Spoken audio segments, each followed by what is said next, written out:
4월 14일 오늘 아침 주요 뉴스 전해드립니다. 미군 중부사령부가 어제부터 호르무즈 해협 봉쇄 작전에 전격 돌입했습니다. 하지만 이란의 기뢰 위협과 드론 공격 가능성 때문에 작전 수행에는 상당한 난항이 예상된다는 분석이 있는데요. 특히 사우디아라비아를 비롯한 걸프 국가들이 이란의 보복을 우려해서 봉쇄에 반대 목소리를 내고 있어서 미국의 군사적 압박이 완전한 실효를 거둘 수 있을지 우려도 커지고 있습니다.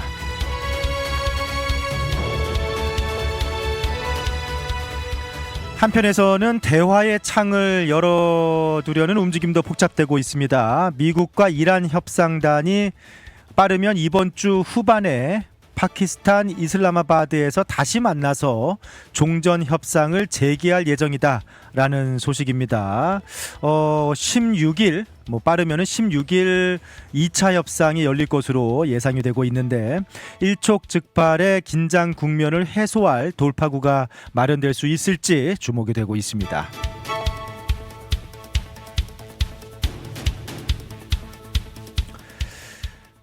그런 가운데 도널드 트럼프 대통령이 최근 소셜미디어에 올린 사진 한 장이 상당히 좀 논란이 되고 있습니다. 자신을 중동 지역을 구원할 예수처럼 묘사한 인공지능 이미지였는데요. 그 이미지를 올렸다가 교황부터 시작해서 이탈리아 총리까지 나서고 평소 자신을 지지하던 미국 내 보수 개신교계에서조차 신성 모독이다라는 비난이 쏟아졌습니다.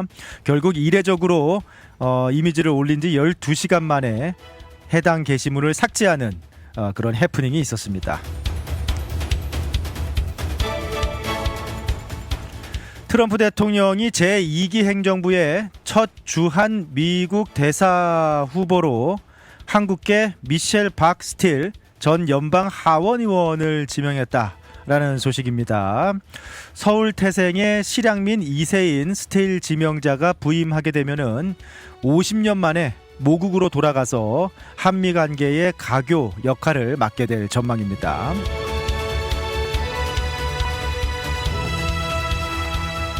미국 유학의 문턱이 갈수록 높아지고 있습니다. 지난해 학생 비자 거부율이 35%까지 치솟아 올랐다라고 하는군요.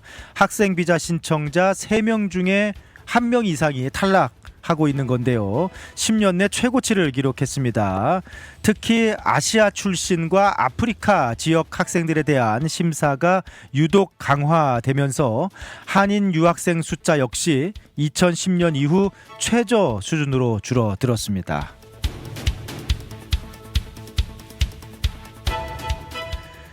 연방 국토안보부 셧다운 여파가 아직까지 이어지고 있다라는 소식인데요. TSA 직원들의 급여는 지급이 되었습니다만 아직까지 밀린 급여가 다 해결되지 않은 상황이고요. 셧다운 기간 동안에 아예 이직을 해버린 요원들도 많이 있는 상황이어서 검색 요원이 정상화되기까지는 시간이 필요한 상황입니다. LA 국제공항 등 일부 공항 터미널에서는 보안 검색대 일부가 폐쇄되기도 하는 등 일부 공항들 여전히 이용에 불편을 겪고 있습니다. 부동산 시장 소식입니다. 5주 연속 상승하던 몰기지 금리가 일시 휴전, 미국과 이란 간의 일시 휴전 합의 소식에 힘입어서 소폭 하락했습니다. 현재 30년 고정 기준 연 6.37%를 기록했습니다. 하지만 여전히 높은 금리와 주택 재고 부족 탓에 지난달 기존 주택 거래량은 9개월 만에 최저치를 기록하면서 요즘이 사실 부동산 성수기인데 성수기란 말이 무색할 정도로 주택시장이 꽁꽁 얼어붙어 있습니다.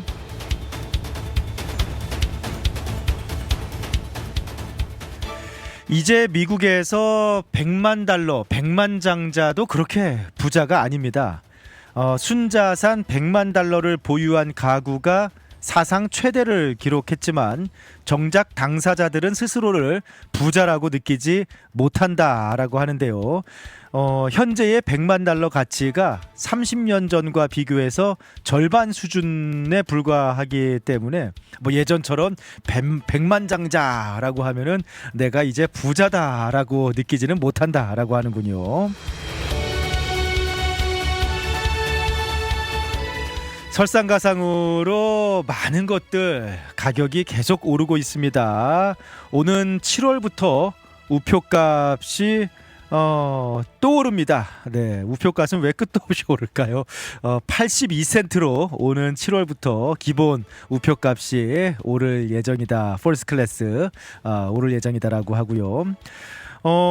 넷플릭스에 이어서 유튜브 프리미엄 요금제도 인상이 됩니다. 유튜브 프리미엄 서비스 기존의 13.99달러에서 2달러 상승해서 15.99달러로 올라간다라고 하는군요. 진짜 요즘에는 안 오르는 게 없습니다. 팬데믹 이후 식탁 물가는 43%, 주거비는 무려 41% 폭등하면서 최근에 중산층들은 버티는 것조차 한 달 버티는 것조차 힘들다라는 말이 나올 정도로 생활비 인플레이션이 우리의 삶을 옥죄고 있는 요즘입니다. 진짜 모든 게 다 오르는데 월급만 많이 안 오른다라는 말이 뭐 남의 얘기가 아닌 것 같습니다. 지금까지 오늘 아침 주요 뉴스들 전해드렸습니다.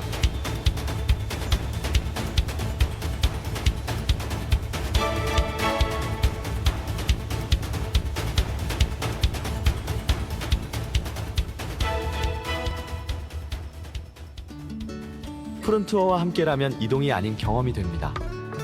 9개의 직영지사 보유, 미국 최대 여행사 푸른투어에서 최저가 항공권 및 투어 맞춤 서비스로 여행의 처음부터 끝까지 완벽하게 책임지겠습니다.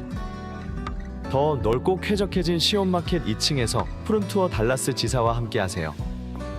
믿을 수 있는 미국 최대 여행사 푸른투어 469-615-6000번. 여행은 역시 푸른투어. 우리 가족 눈 건강 지킴이 바로 정무창 안과입니다. 5살 우리 아이 첫 시력 검사, 안경 없이 시력을 잡아주는 큰아이 드림렌즈도 정무창 안과에서 했죠. 40대 되면서 필요한 눈도 다초점 렌즈 추천해 주셔서 훨씬 좋아졌고요. 어머님 백내장, 녹내장 검사도 정무창 안과에서 했답니다. 21년 경력이 그냥 지나간 시간이 아니더라고요. 안경, 렌즈, 거만도 정무창 안과에서 214-902-9779 파크 포레스트 옵티컬. 텍사스 한인 비즈니스, 더 많은 고객을 만나고 싶으신가요? K-미디어가 디지털 마케팅으로 도와드립니다. 구글, 페이스북, 인스타그램 광고부터 웹사이트 제작, 유튜브 광고, 온라인 브랜드 구축까지 비즈니스에 딱 맞게 타겟팅해 고객을 부르는 마케팅 K-미디어. 더 편하게, 더 저렴하게, 더 효과적으로 K-미디어. 효과적인 광고, 합리적인 가격, 비즈니스를 위한 맞춤 전략. 비즈니스 성공 파트너 K-미디어가 함께합니다. 문의는 K-미디어 온라인.com으로. K-미디어와 함께 당신의 비즈니스를 더 크게 성장시키세요.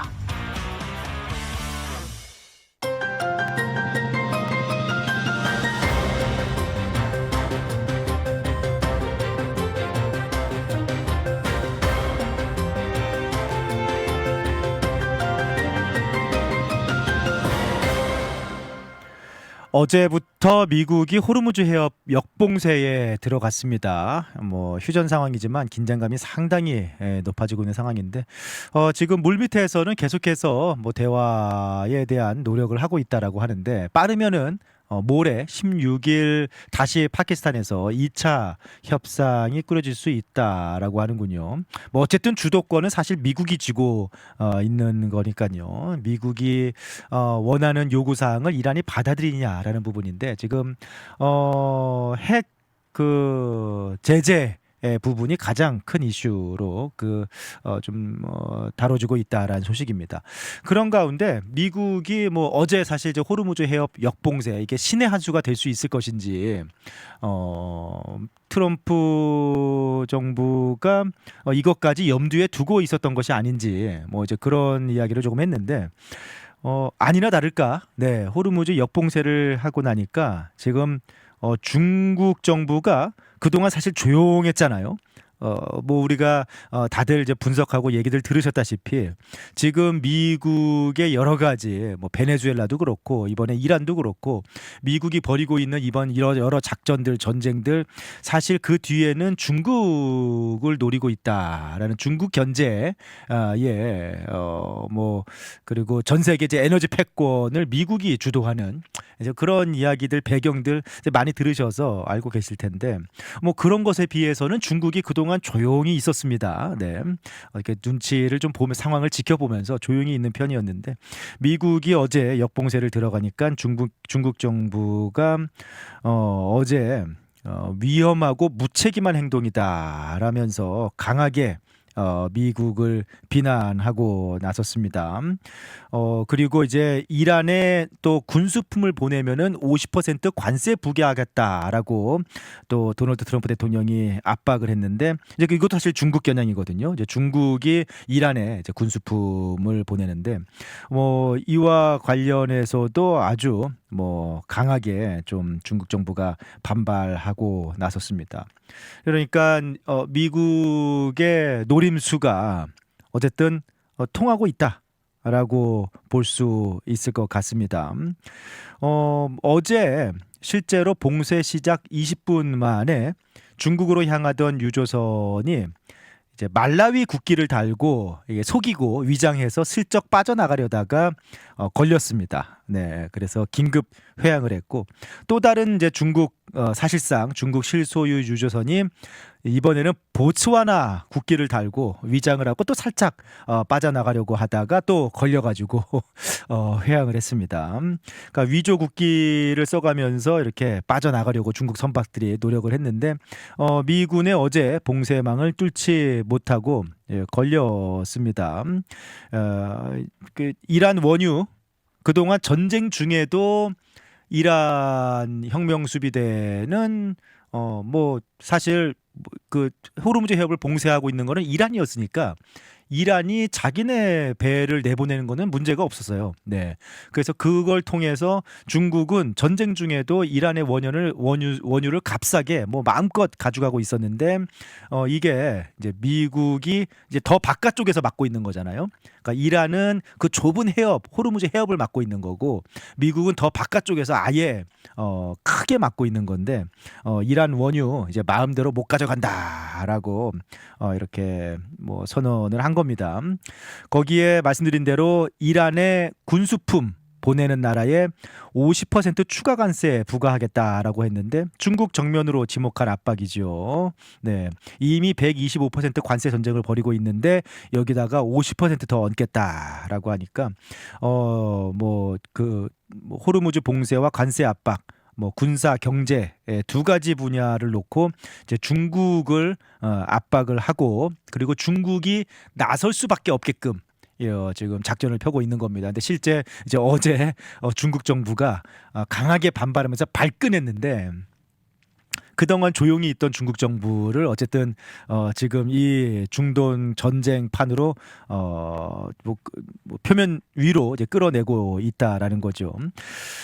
여러 가지로 지금 숫자로도 나타나고 있는데 3월 중국의 수출 증가율이 2.5%였다라고 하는데 이게 얼마나 큰 차이냐면은 2월에 중국 수출 증가율이 39.6%였는데 한 달 만에 2.5%로 곤두박질 쳤다.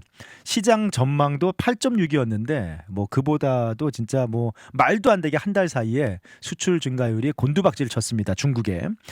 반면에 중국의 수입은 27.8%로 급증하면서 무역 흑자가 1년 만에 최저 수준으로 쪼그라들었습니다. 관세 여파도 있습니다만 블룸버그나 로이터 등 여러 언론들은 이 지표 악화의 원인으로 이란 전쟁과 호르무즈 봉쇄에 따른 에너지 공급 불안이 영향을 미치고 있다라고 하는데 지금 이런 상황 이미 이런 상황에서 미국이 아예 이제 중국으로 가는 그 원유까지 차단하고 나섰으니까 뭐 그런 얘기 하더라고요. 뭐 그 중국이 이 이란으로부터 받는 석유가 한 중국 전체 석유의 한 10% 정도, 10% 남짓이다라고 공식적으로는 얘기하는데 더 될 것 같아요. 네.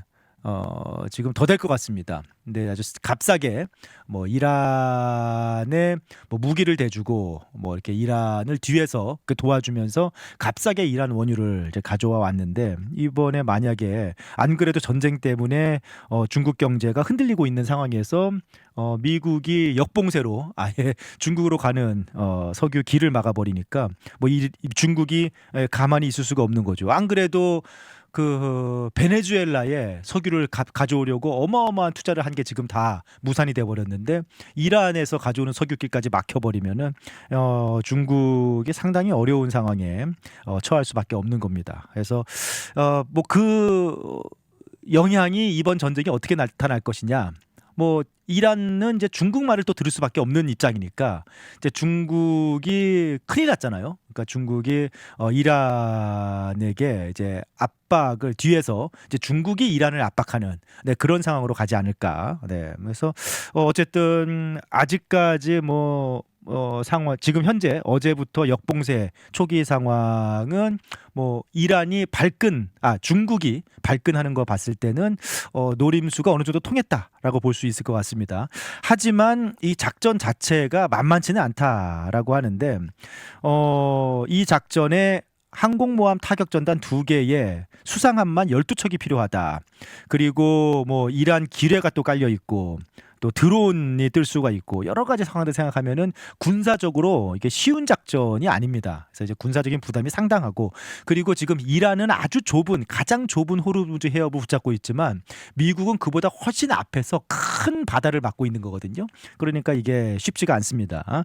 그리고 또 동맹국들 뭐 지금 사우디아라비아가 나서서 이러면 진짜 우리도 힘들다라고 지금 뭐 미국에게 봉쇄 해제를 좀 요구를 하고 있는 상황이에요. 그러니까 또 동맹들의 요구도 있고 해서 이게 쉽지는 않습니다. 계속 이렇게 가기는 쉽지가 않습니다.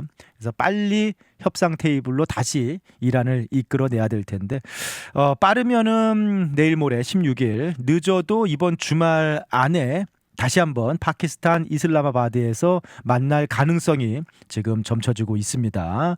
핵심 쟁점은 우라늄 농축 중단 기간입니다. 미국은 현재 20년을 제시했고 이란은 5년으로 뭐 서로 약간 조정을 하고 있는데 서로 물러서고 있어요. 하지만 차이가 아직까지는 큽니다. 트럼프 대통령은 이란이 지금 합의를 간절히 원하고 있다라고 다시 한번 언급을 했는데 지금 이러한 미국의 역봉쇄 작전이 성공을 거두면서 이란이 압박을 받아서 결국 다시 한번 이번 주말 전에 협상 테이블로 나올 것인지 또 그리고 이제 돌파구를 좀 마련할 것인지 조금 더 이번 주 계속해서 호르무즈 상황을 지켜봐야 할 것 같네요. 여행의 기분 좋은 출발이자 행복한 마무리가 되었으면 하는 바람. 하늘 위에서도 집처럼 편안하기를 바라는 바람. 바쁜 비즈니스 일정에서도 잠시 휴식이 되었으면 하는 바람. 이 모든 바람을 담아 최고의 서비스를 약속드립니다. 마음까지 케어하는 비행. 대한항공. Korean Air. 11살의 이민화 캐롤튼에서 성장하고 4억 5천만 달러 규모의 프로젝트를 이끄는 비즈니스 전문가로 우뚝 선 사람 누구입니까? 안녕하십니까. 캐롤톤 시의원 후보 마이크송입니다. 저는 우리 한인 1세대의 헌신을 잘 알고 있습니다. 검증된 경영 능력으로 시 인프라를 혁신하고 우리 한인 비즈니스가 더 높이 도약할 수 있는 시스템을 만들겠습니다. 준비된 리더 마이크 송 5월 2일 시의원 선거 4월 20일부터 시작되는 조기 투표에 꼭 참여해 주십시오. 여러분의 소중한 한 표가 캐롤톤의 미래입니다. Political advertising paid for by the Mike Song campaign.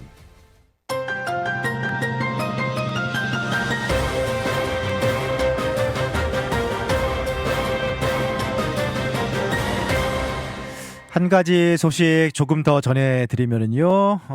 트럼프 2기 행정부의 첫 주한 미국 대사 후보가 결정이 됐습니다. 지금 오랫동안 주한 미국 대사가 공석이라는 지금 초유의 조금 상황이 이어지고 있었는데 미셸 박 스틸 전 연방 하원 의원으로 이제 지명이 됐습니다. 한국 이름 박은주. 네, 55년생 서울에서 태어난 한국계 미국인인데요. 청문회와 상원 인주를 거쳐서 정식 대사로 부임하게 되면은 무려 50년 만에 이제 고국당으로 돌아가서 미국 정부를 대표하는 외교관으로 뭐 사실상 이제 금이 환영하게 됩니다. 미셸 박스틸 의원 연방 하원 의원으로 활동을 했기 때문에 잘 알려진 인물이죠. 부모님이 6.25 전쟁 당시 북한을 탈출해서 부산으로 피난한 실향민이라고 합니다. 그래서 어떻게 보면은 실향민 부모를 통해서 이제 그 실향민 2세인 거죠. 네. 그리고 서울에서 태어났어요. 그러니까 이 미셸 박스틸 의원이 2세가 아닙니다. 네. 그 뭐 보셨는지 모르겠습니다만 영어가 유창하지가 않아요. 네. 의정 활동할 때도 그렇게 영어가 유창한 편이 아니었습니다. 왜냐면은 그 미셸 박스틸 의원이 75년에 가족과 함께 미국으로 이민을 왔거든요. 그러니까 이미 성인이 되어서 늦게 한 20살 정도? 네. 20살 정도 돼서 미국에 왔습니다. 그러니까 상당히 좀 어릴 때 미국에서 태어난 것도 아니고 어릴 때 미국 온 것도 아니에요. 성인이 돼서 한국에서 성장한 다음에 성인이 되어서 미국으로 왔기 때문에 상당히 뭐 이거는 뭐 1.5세 이상이죠. 네. 그래서 미국에서 이제 어머니가 운영하는 옷가게 이렇게 도우면서 이제 캘리포니아 당시에 이제 자바 시장 중심으로 의류 산업이 굉장히 좀 한인들이 많이 종사했잖아요. 그러면서 미국에서 또 이제 계속해서 공부를 이어가면서 공부를 또 참 대단해요. 그렇죠? 그러니까 참 인물은 인물인가 봐요. 그렇게 뒤늦게 저는 17살 때 미국 왔는데도 미국에서 공부 따라가기 힘들었는데 다 성장해서 성인 돼서 미국 와갔는데 페퍼다인 대학교 졸업하고 또 유명한 대학교죠. 서던 캘리포니아 USC에서 경영학 석사를 취득하고 미국인 변호사인 션 스틸과 결혼해서 한동안 이제 평범한 주부로 지냈던 뭐 그런 인물입니다. 그러다가 여러분 기억하시는 92년 LA 폭동이 일어나면서 이 미셸 박스틸 전 의원의 인생이 어떻게 보면은 전환점을 맞이하게 되는데 그냥 공부 열심히 하고 부모 도와면서 공부 열심히 하고 결혼해서 평범한 주부로 살다가 LA 폭동으로 당시에 LA 지역 한인들의 삶의 터전이 무너져 내릴 때 뭐 자신의 부모님도 한인 1세대, 이민 1세대, 뭐 옷장사를 하고 뭐 그랬던 부모이기 때문에 그 한인 커뮤니티를 보면서 한인 커뮤니티의 목소리가 미국 주류 사회에 전달이 돼야겠다라는 것을 깨닫고 정치에 입문하게 됩니다. 당시 이제 LA 폭동 계기로 많은 한인들이 이제 정치 입문을 하게 됐는데 이제 그 중에 한 명이에요. 네, 그래서 그 당시에 LA 폭동 상황에 한인들이 피해를 입는 것을 보고 정치에 입문을 하게 됩니다. 네, 그래서 폭동 이듬해인 1993년 LA 시장 후보였던 리처드 리오단의 선거 캠프에 합류하면서 본격적인 정치 활동을 시작합니다. 그러면서 쭉 이렇게 정치력을 키워오다가 그 민주당 지지세가 사실 강한 캘리포니아에서 보수 후보로 뭐 계속해서 좀 강력한 보수 후보로 정치적인 입지를 다져오고 2020년 드디어 연방 하원 의원으로 당선이 됩니다. 정치 성향이 아주 짙은 보수 색채로 알려져 있죠. 스스로도 나는 보수주의자다라고 밝힌 바 있고요. 네. 남편도 캘리포니아주 공화당 의장을 역임하기도 하는 등 민주당 색채가 강한 캘리포니아에서 아주 강한 짙은 보수 색채를 드러내는 그런 인물입니다. 외교 안보면에서 트럼프 대통령의 미국 우선주의와 궤를 같이 하는 인물이기도 하고요. 실제로 트럼프 집권 1기 때 백악관 아시아 태평양계 자문위원회 공동 공동위원장을 맡아서 아태 정책 수립에 직접 참여하기도 했고요. 그리고 트럼프 대통령의 상당한 신뢰를 받는 그런 인물로 알려져 있습니다. 2024년에 그 트럼프 대통령이 그때 이제 선거에 이 미셸 박스틸 의원을 지지하면서 소셜 미디어에 그녀의 가족은 공산주의에서 탈출한 미국 우선주의 애국자다라면서 이렇게 공개 지지를 보내기도 했던 뭐 그런 사입니다. 아무래도 부모가 북한 출신의 실향민이기 때문에 북한 관련한 문제에서는 특히 뭐 전체적으로 보수주의적인 색채를 내는 인물입니다만 북한 관련 문제에 대해서는 특히나 강경한 목소리를 내오던 인물입니다. 뭐 그럴만하죠, 충분히. 네, 내 부모는 북한을 탈출했다. 사회주의 치트 때문에 모든 것을 잃은 실향민이다 라면서 미국에서 더 나은 삶을 읽을 기회를 얻었다라는 그런 발언을 한 적도 있고요. 중국과 관련해서도 상당한 강경파입니다. 네.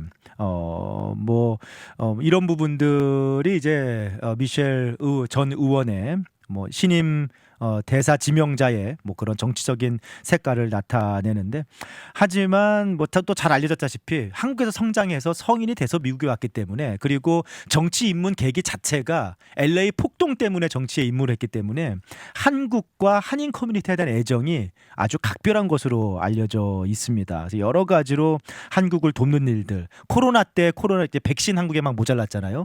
뭐 그럴 때 백신 공급이라든지 뭐 이제 여러 가지 부분에서 한국을 상당히 사랑하고 한국을 아끼고 한인 커뮤니티를 상당히 아끼는, 그래서 일도 많이 하는, 뭐 한국말이 더 유창하니까 네, 뭐 그런 또 인물로 알려져 있지요. 기대와 우려가 공존합니다.